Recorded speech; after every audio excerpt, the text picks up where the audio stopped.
Brahmanbaria 1 M A Hannan. Brahmanbaria 2 পরে ঘোষণা করা হবে। ব্রাহ্মণবাড়িয়া 3 খালেদ হোসেন মাহবুব। ব্রাহ্মণবাড়িয়া 4 মুশফিকুর রহমান।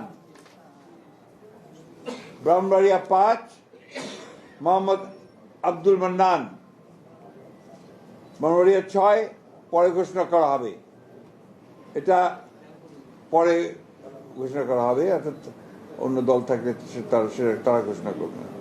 কুমিল্লা 1 ডক্টর খন্দকার মোশাররফ হোসেন। কুমিল্লা 2 পরে ঘোষণা করা হবে। কুমিল্লা 3 কাজী শাহ মুয়াজ্জেম হোসেন কায়কোবাদ। কুমিল্লা 4 মঞ্জুরুল ইসলাম মুন্সি। কুমিল্লা 5 মোহাম্মদ জসিম উদ্দিন। কুমিল্লা 6 মোহাম্মদ মনিরুল হক চৌধুরী। কুমিল্লা 7 পরে ঘোষণা করা হবে। কুমিল্লা 8 জাকারিয়া তাহের। কুমিল্লা 9 মোহাম্মদ আবুল কালাম। কুমিল্লা 10 মোহাম্মদ আব্দুল গফুর ভূঁইয়া। কুমিল্লা 11 মোহাম্মদ কামরুল হুদা।